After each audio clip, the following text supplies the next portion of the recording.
श्रीराम जय जय राम। नाम व भगवंत। राम राम म्हणून राम कसा भेटेल या विचारण्यात काहीच अर्थ नाही। उलट असे म्हणता येईल की राम राम म्हणल्याशिवाय राम भेटणेच शक्य नाही। व्यवहारातही आपला अनुभव आहे।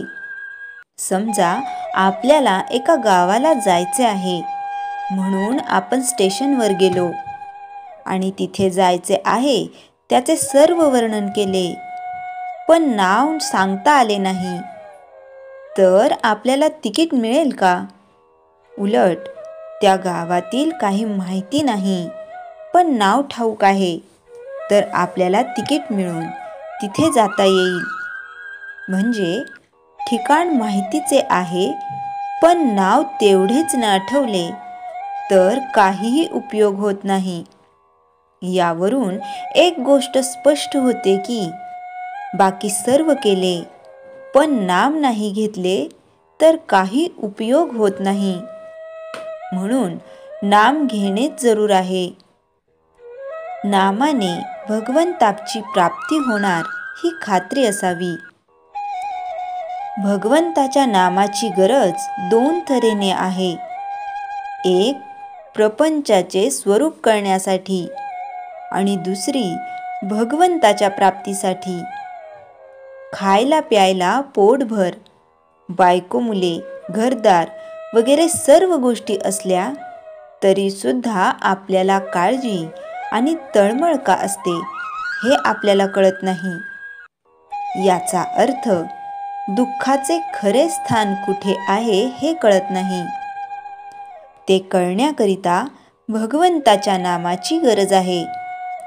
भगवंताची तळमळ लागेपर्यंत नामाची जरुरी आहे। नंतर भगवंता वाचून आपल्याला दुसरा आधार नाही म्हणून नाम घ्यायला पाहिजे। आणि शेवटी भगवंताच्या दर्शनानंतर नाम सवयीने आपोआप येते। एकूण आरंभापासून शेवटपर्यंत भगवंताचे नामच शिल्लक राहते। जो नामस्मरण करील आणि त्याचे अनुसंधान ठेवील त्याला भगवंताची जिज्ञासा आपोआप उत्पन्न होईल। नामाकरिता नाम घ्या की त्यात राम आहे हे कळेल। नाम घेताना जे घडेल ते चांगले आणि आपल्या कल्याणाचे आहे असा भरवसा ठेवा। भगवंताचे नाम हीच सच्चिदानंद स्वरूप सद्वस्तू होय। भगवंताच्या नामात जो स्वतःला विसरला तो खरा जीवनमुक्त होय। जे काय साधायचे ते हेच, बाकीच्या गोष्टी स्वप्नासारख्या समजाव्यात। त्या प्रचितीस येतात पण नसतात। देहाशी असलेले आपले तादात्म्य हे एक प्रकारच्या सवयीने आणि अभ्यासानेच झालेले आहे।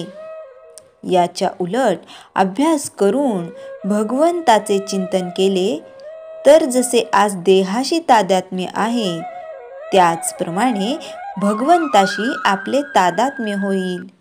श्रीराम जय जय राम। चैतन्यवाणी।